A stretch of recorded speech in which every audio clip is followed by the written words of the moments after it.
Bonsoir Bruno Tertrais. Bonsoir. Merci d'être parmi nous ce soir. On va parler de l'Iran, mais j'aimerais votre réaction.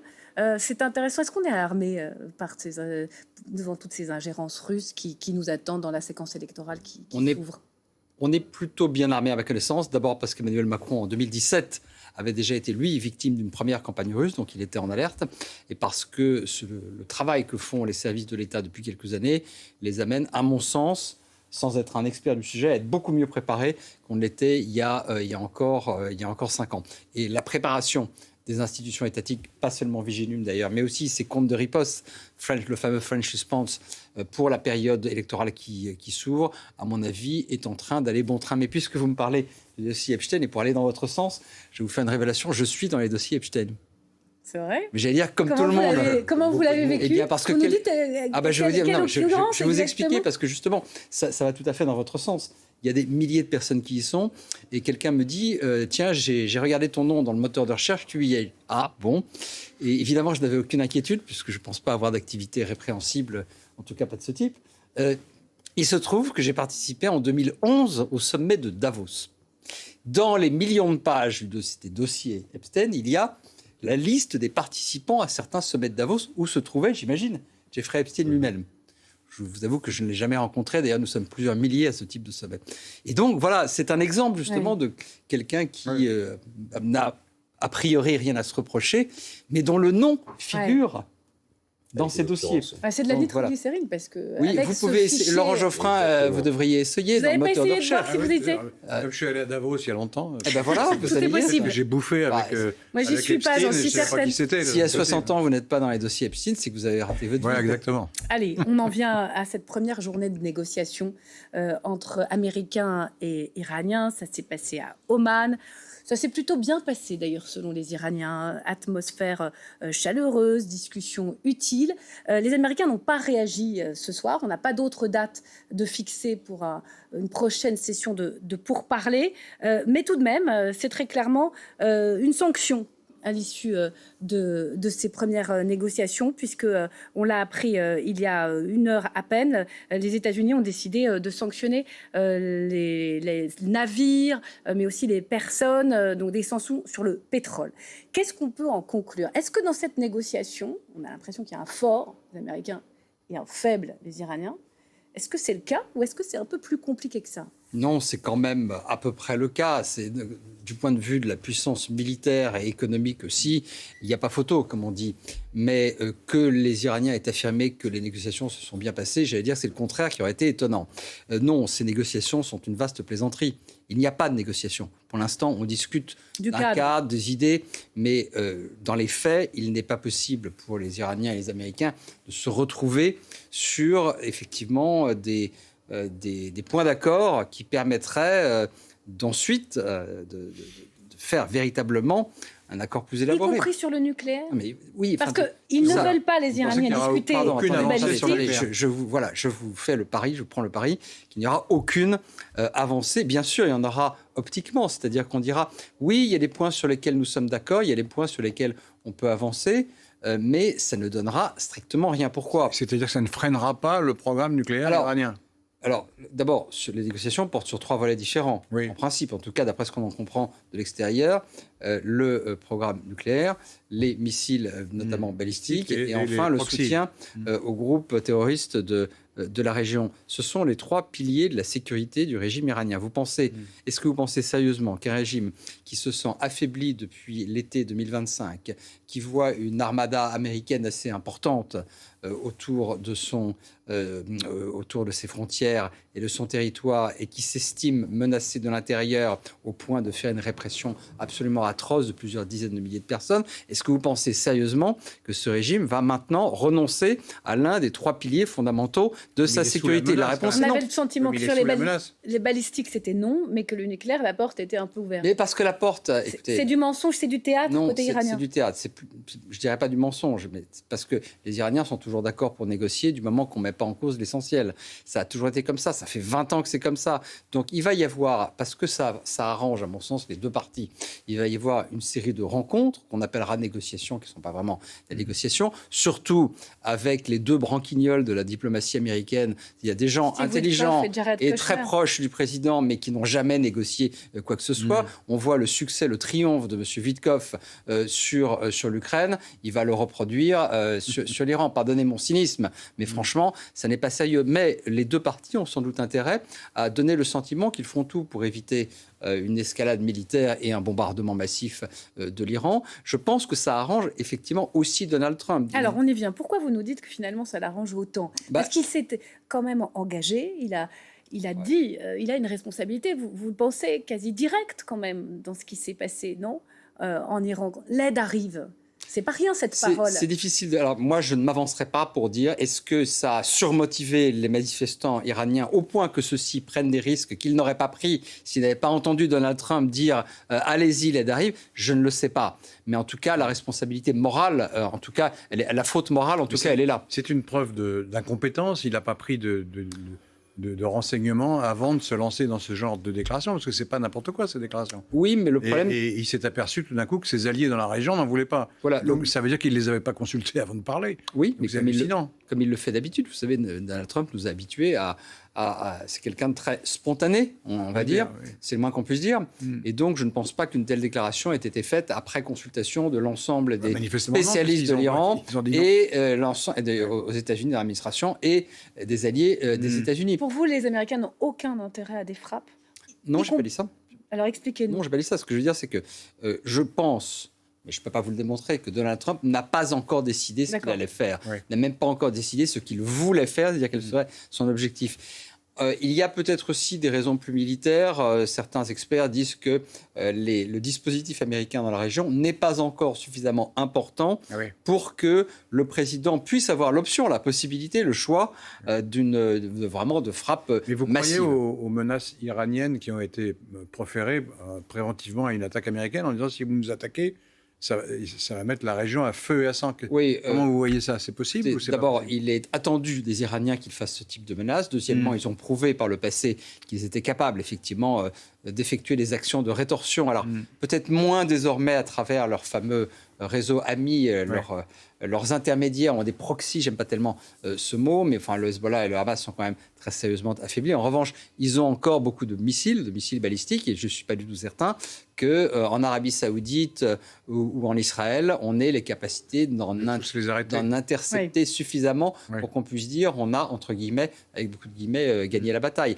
Donc tout ceci pour dire que je crois qu'on est dans un gigantesque théâtre d'ombre, mais dans lequel les principaux protagonistes n'ont pas encore décidé de la suite de cette opération. C'est pour cela que, d'une certaine manière, ces négociations, cette apparence de négociation arrange tout le monde. Selon vous, pardon, Laurent, allez-y. Si les Iraniens, c'est pour remettre les bases, si les Iraniens ont l'arme nucléaire, c'est une menace désastreuse, quoi. Oui, enfin, ça fait, Laurent Geoffrin, vous savez bien que ça fait 20 ans qu'on le sait.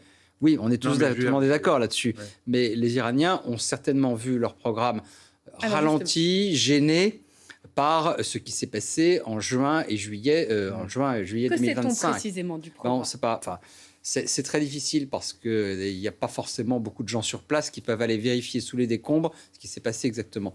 Ce qui est à peu près certain, c'est que l'ensemble des infrastructures du programme n'a pas été totalement détruite, qu'il y a sans doute un stock quelque part d'uranium enrichi. Le fameux 440. Oui, voilà. Alors il y a l'idée selon laquelle, qui a été proposée par les Émiratis, je crois, selon laquelle, eh bien, les Iraniens pourraient accepter de transférer ce stock en Russie. Ça n'a aucune chance de marcher. Donc non, moi je ne peux pas vous dire exactement où les Iraniens en sont. Ce que je sais, c'est que ce fameux programme nucléaire, c'est un pilier de leur de leur culture, de leur vision stratégique, en tout cas du régime iranien, et que donc ils ne sont pas prêts de l'abandonner. C'est existentiel pour eux. Qu'est-ce qui influence, à votre avis, Donald Trump lui-même? Rien d'autre? Les pays du Golfe pèsent? Je plaisante à moitié, si vous voulez, mais à la fin, c'est quand même quelqu'un qui raisonne avec deux moteurs et deux seuls moteurs, l'ego et l'argent. L'ego et l'argent, c'est tout. Alors bien sûr, lorsque un pays comme l'Arabie Saoudite ou un pays comme Israël, qui sont quand même des alliés très proches des États-Unis, disent écoutez, Donald, c'est vraiment pas le moment. Il écoute parce que il ne veut pas non plus apparaître comme celui qui aura mis à bas les intérêts américains dans la région. Donc oui, effectivement, il est tout à fait possible que ça le fasse reculer. Les pays arabes sont toujours sur l'idée que pas tous. Le statu quo, sauf... Non, mais tous les pays arabes ne font pas du statu quo et puis tous ne comptent pas vis-à-vis de Donald Trump. Mais L'Arabie Saoudite? Je ne connais... Alors, l'Arabie Saoudite, c'est effectivement le principal partenaire et c'est celui qui compte le plus pour Donald Trump, y compris d'ailleurs, encore une fois, pour des raisons financières. Regardez, Jared Kushner et Steve Witkoff, ce sont des personnes qui ne raisonnent aussi que par On sait tous que Witkoff est un agent immobilier qui a trempé dans des affaires de mafia à New York. Jared Kushner est un businessman, un type très intelligent d'ailleurs. C'est pas un diplomate. Mais donc l'argent n'est jamais très loin de toute façon. Et peut-être qu'ils se disent d'ailleurs qu'ils vont pouvoir acheter les Iraniens. Peut-être qu'ils se disent cela. Ces gens n'ont aucun tabou et aucune vision réelle de ce qu'est aujourd'hui la manière dont on peut traiter avec un régime comme celui-là. Et Israël, on a eu le sentiment qu'au départ, c'était trop tôt pour envisager, du point de vue d'État hébreu, des frappes.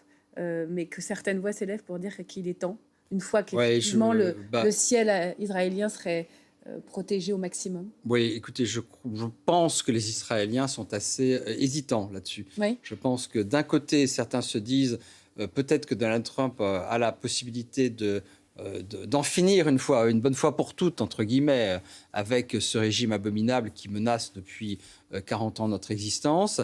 Mais en même temps, moi, de mon point de vue, c'est un pays qui ne veut pas le chaos complet.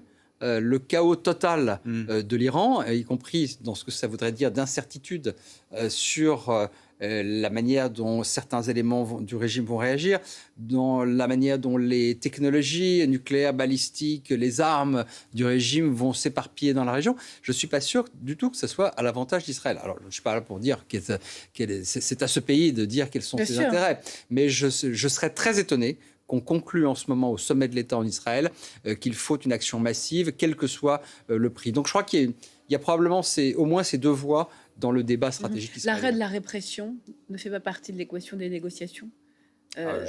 Marco Rubio a rajouté cette exigence dans les conditions de négociation. Écoutez, ils peuvent toujours rajouter les exigences, mais enfin là encore, pardon, mais ça rajoute à l'aspect, à mon sens, assez artificiel de tout ce théâtre. Je voudrais qu'on aborde le dossier ukrainien à présent et les mots de Volodymyr Zelensky. Vous avez évidemment, j'imagine, écouté cette interview exclusive qu'il a donnée pour France 2. En voici quelques extraits concernant les Européens. Poutine n'a peur que de Trump. Si le président Trump sait que Poutine a peur de lui, il ne peut pas accepter toutes les conditions que pose le président russe. Il n'a pas du tout peur des Européens. Ils nous ont aidés énormément. Mais Poutine n'a pas peur d'eux. La pure démocratie ne peut pas vaincre Poutine aujourd'hui puisqu'il ne respecte pas les règles de la guerre. Elle est forte cette phrase. La pure démocratie ne peut pas vaincre Poutine. Il a changé de discours, Volodymyr Zelensky, depuis Davos concernant les 27. Pourquoi Alors, je ne suis pas sûr qu'il ait changé de discours. Je dirais plutôt qu'il ne s'exprime pas de la même manière dans un entretien en tête-à-tête dans son bureau. Entretien remarquable, d'ailleurs. Je l'ai suivi, effectivement. Je pense qu'il était il y avait beaucoup de sincérité dans cet entretien qui était vraiment très bien fait. Et à Davos, vous vous exprimez devant un parterre de chefs d'entreprise et dirigeants politiques à un moment précis. Donc, il adapte son discours et c'est bien naturel au moment. Mais cet entretien assez long, effectivement, est très intéressant. Nous dit quelque chose qu'on sait, mais j'allais dire que c'est important qu'il le rappelle, à savoir que oui, je crois qu'il a raison. Poutine n'a pas peur des Européens. Il estime à tort ou à raison que nous sommes faibles, pusillanimes, divisés, alors que Trump est effectivement sans doute le seul dont Poutine pourrait avoir peur. Mais encore une fois, pour le moment, il n'a pas peur de Trump. Vous ne voyez pas une note d'amertume vis-à-vis du soutien des Européens à l'Ukraine pour les mots de Volodymyr Zelensky? Là, je ne l'ai pas senti. Mais vous considérez que le soutien a été insuffisant? Alors, je dirais ça différemment. Je dirais que si nous avions d'emblée, en 2022, réalisé que ça pouvait être une guerre très longue et que le soutien américain ne pouvait pas être, tenu pour acquis dans la durée, nous aurions fait des efforts de soutien qui auraient été plus importants. Nous nous serions mis en économie de guerre, comme disait Emmanuel Macron, sauf qu'il ne l'a pas, vraiment fait. Et nous aurions pu donner à la fois des moyens financiers, ils ont été là, mais des moyens militaires plus importants. Mais il faut voir aussi que les Européens n'ont pas plus voulu que les Américains que les Ukrainiens puissent très tôt frapper le territoire russe dans la profondeur, comme on dit en termes militaires, ce qui aurait permis peut-être de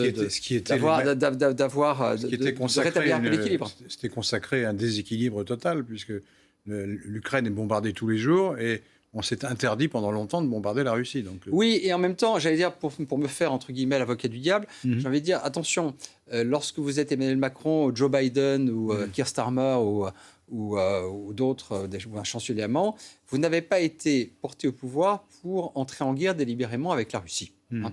Donc, une certaine prudence était compréhensible. Ce qui est moins compréhensible, ou en tout cas moins excusable, c'est qu'on n'ait pas réalisé assez rapidement, j'allais dire au bout de 6 mois, que ça pouvait être très long et qu'il fallait s'installer dans la durée. La culpabilité principale, pour moi, elle est américaine, mais ça n'est pas pour blanchir les Européens. Faut-il reparler à Poutine ? Au nom des 27, comme souhaite le faire Emmanuel Macron, information de l'Express, c'est pas n'importe qui s'est rendu à Moscou, c'est le conseiller diplomatique du président de la République, Emmanuel Bonne. En général, les contacts se font avec des conseillers de l'ombre qui n'ont pas une place aussi importante dans l'organigramme. Votre regard sur la méthode, envoyer le conseiller du président à Moscou. Alors, il y a 3 choses, la méthode, l'image et le fond. Et tout ceci, je ne peux pas vous répondre oui ou non. Je vous en prie, vous avez le temps. D'abord, parler à la Russie, je rappelle qu'on le fait tout le temps, et pas seulement avec des conseillers de l'ombre, mais tout simplement avec des gens qui s'appellent des ambassadeurs, dont c'est le métier, et on a encore un ambassadeur de France en Russie, eh bien, il se rend au ministère des Affaires étrangères régulièrement. Donc, on parle avec la Russie. On ne peut pas dire on ne parle pas avec la Russie. Deuxièmement, la vraie question, c'est celle que vous soulevez implicitement. Est-ce qu'il faut qu'il y ait de nouveau des entretiens personnels entre le président de la République et le président de la Fédération de Russie? J'allais dire que ça dépend pourquoi. Parler avec la Russie, pourquoi? Et avec quels moyens? Pour demander quoi? Et avec qu'est-ce qu'on met sur la table? Qu'est-ce qu'on met sur la table? Emmanuel Macron avait rétabli le dialogue personnel avec Poutine à une occasion, c'était l'été dernier, puisqu'il était question de parler de l'Iran. Alors, parler de l'Iran, pourquoi? Parce que la France est un des 5 pays qui comptent dans la gestion de la crise nucléaire iranienne, donc c'est de manière générale, et puis aussi un membre permanent du Conseil de sécurité. Ce n'était pas illégitime, il y avait un objectif précis, voir où se situait Poutine à ce moment-là sur la question de où est-ce qu'on va avec l'Iran après les frappes américaines et israéliennes. C'est tout autre chose de dire il faut qu'on ait un dialogue spécifique avec l'Europe et la Russie. Qu'est-ce qui justifierait ça? Vous êtes critique sur la manière dont il a présenté les choses, le président de la République. Parce qu'il a parlé d'un dialogue à son niveau quasiment. Hein. Oui, il y a mais justement, travaux préparatoires. Oui, mais c'est trop ou pas assez. Il aurait fallu qu'il explique, voilà pourquoi je pense qu'il est important que moi, président de la République, je parle directement à Poutine, voilà mon objectif. Alors, il ne va pas dire toute sa stratégie de négociation, si négociation il y a, mais il aurait dû en dire un petit peu plus.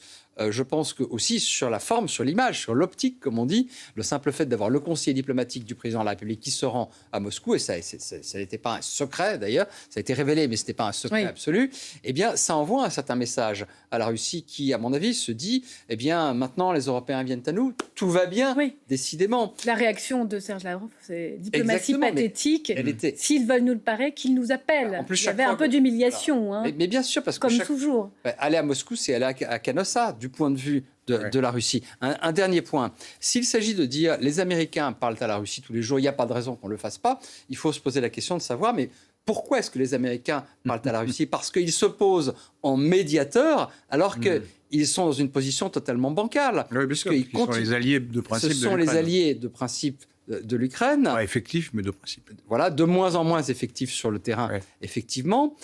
Ils sont, dans les faits, beaucoup plus du côté russe que du côté ukrainien. Donc c'est la position américaine qui est baroque.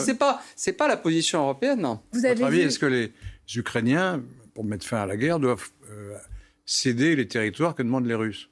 C'est aux Ukrainiens. Officiellement. Alors, moi, j'ai une réponse très simple. C'est aux Ukrainiens de décider. Voilà. Oui.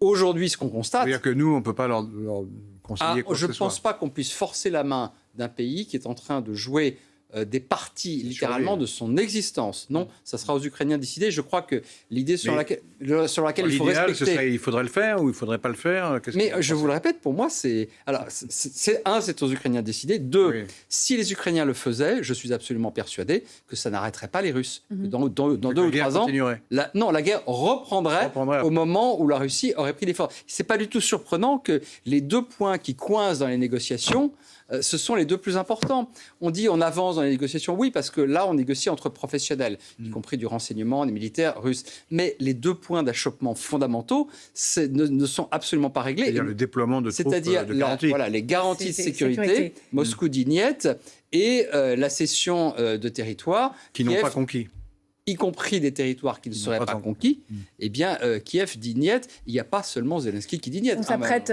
à arriver à cette date des 4 ans, à ce stade-là. Qui a gagné ? Alors, moi, je peux vous dire qui a perdu. Qui a perdu ? À mon sens, la Russie, dans la mesure où elle n'a pas atteint ses objectifs, on ne peut pas dire qu'elle ait gagné. C'est-à-dire personne n'a gagné, personne n'a perdu, tout le monde gagne, tout le monde perd en même temps. De toute façon, à partir du moment où on a un bilan humain de ce type, malheureusement, tout le monde est perdant. Ça peut encore durer longtemps, sauf si à un moment, il y a quelque chose qui débloque, soit sur le plan militaire, soit sur le plan politique. Vous peut avoir des surprises, il y a peut-être quelque chose qui pourra débloquer. Dernière question, très rapidement. Les leçons de Davos. On a envoyé un représentant du consulat en Groenland. On a aussi le document de sécurité de défense américain qui est extrêmement clair sur le désengagement. Est-ce que vous sentez qu'en matière de défense, et notamment dans les renversements d'alliances militaires à l'œuvre, on a, nous les Européens, compris la situation? Est-ce qu'on s'est réveillé? Oui, je crois qu'on s'est réveillé. Il n'y a pas encore de renversement d'alliance, mais en tout cas, l'Amérique a brisé un tabou, c'est-à-dire qu'elle a dit, le président Trump a dit qu'il n'excluait pas de s'attaquer militairement au territoire d'un pays allié. Et ça a été bien compris. Et je dois dire que l'envoi d'un consul général à Nuuk, on peut s'en moquer en disant c'est juste un symbole diplomatique. Mais c'est important. C'est important parce que là, pour le coup, je crois que la diplomatie française, y compris celle du président de la République, a vraiment été à la hauteur depuis le début, depuis les Européens. Depuis janvier 2025. C'est un geste supplémentaire pour dire non, nous défendrons par tous les moyens le territoire de nos alliés. Merci infiniment, Merci à vous. Bruno Tertrais, pour cette grande leçon de géopolitique. On a besoin de votre expertise et vous êtes le bienvenu, vous le savez, dans Tout est politique. Je renvoie à la lecture de la nouvelle édition de La Guerre des mondes aux éditions Alpha. Merci à vous.